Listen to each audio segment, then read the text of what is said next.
এবারে অধ্যায় 7.4 এর 12 নম্বর x³ plus ax square minus 2x minus a minus 12 বহুপদী সংখ্যামালা x প্লাস a একটি উৎপাদক হলে এর মান কত হবে?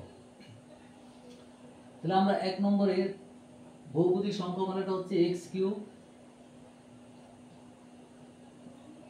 Plus ax square minus 2x plus a minus 12 এর একটি উৎপাদক হচ্ছে x plus a।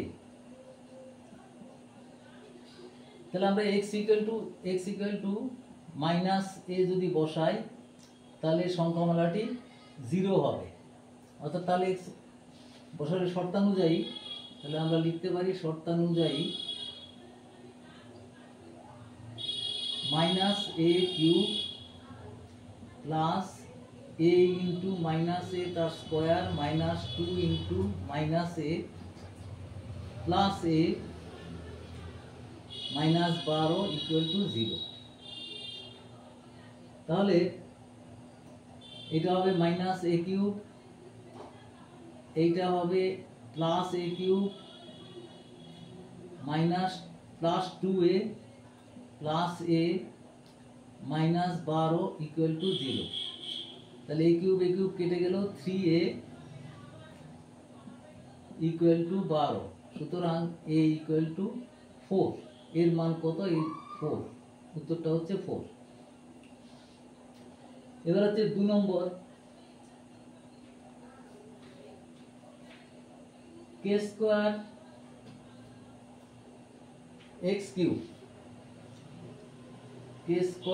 x³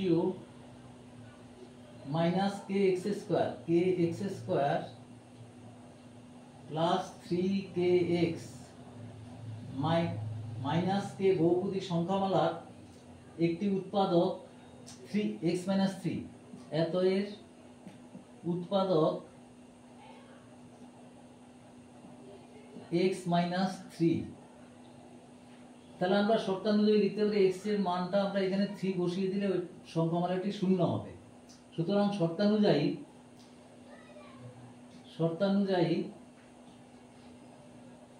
k square x equal to 3 বসাবো, 3 cube minus k into 3 square plus 3 into k into 3 minus k equal to 0। তো এটা হচ্ছে 27k স্কয়ার আর minus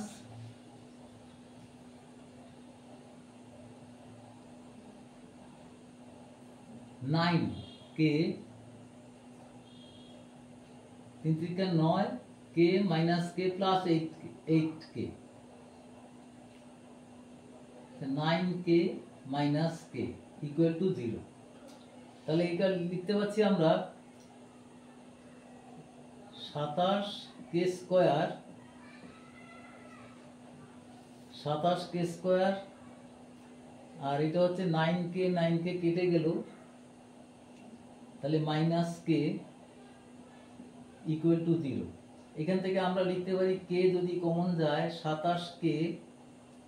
27k minus 1 equal to 0। তাহলে আমরা লিখতে পারি হয় k ইকুয়াল টু 0 আর একটা হচ্ছে 27k মাইনাস 1 ইকুয়াল টু 0। সুতরাং এখানে k ইকুয়াল টু 1/27। তাহলে এটা দুটো মান বেরোলো, k ইকুয়াল টু হচ্ছে একটা 0 আর একটা k ইকুয়াল টু হচ্ছে 1/27। এরপর হচ্ছে 3 নম্বর fx equal to 2x plus 5 হলে fx প্লাস fx, তাহলে f মাইনাস x কত? x এর জায়গায় আমরা মাইনাস x বসাবো, 2 ইন্টু মাইনাস x প্লাস 5, তাহলে কত হলো মাইনাস 2x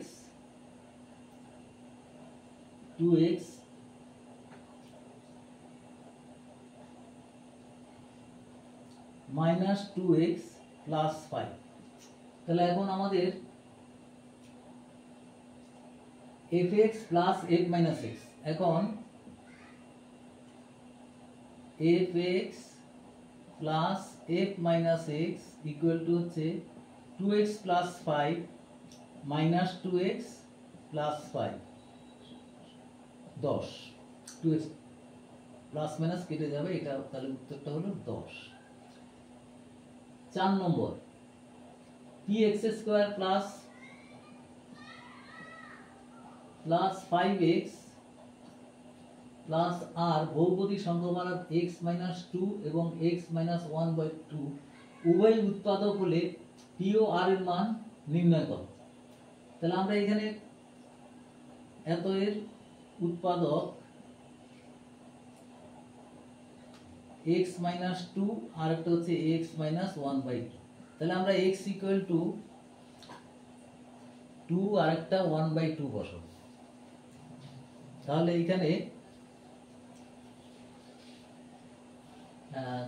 p এবং r এর মান কত সেটা আমাদের, এটা আরেক রকম ভাবে করা যায়, যেমন আমরা লিখতে পারি px square plus 5x plus r equal to হচ্ছে x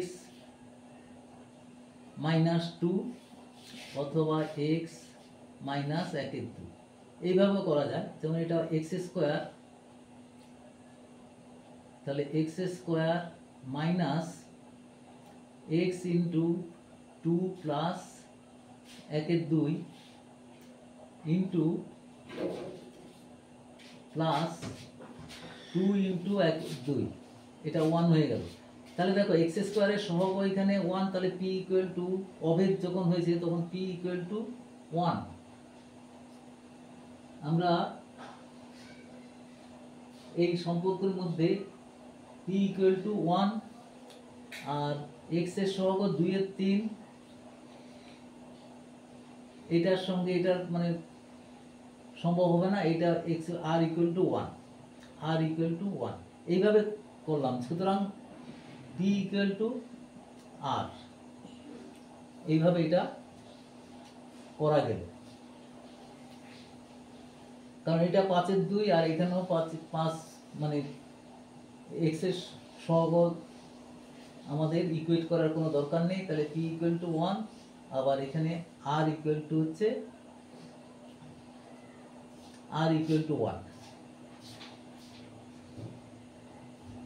তাহলে প্রশ্নটা যেটা বলছে যে p ও r এর মধ্যে সম্পর্ক কি, তাহলে p ইকুয়াল টু r।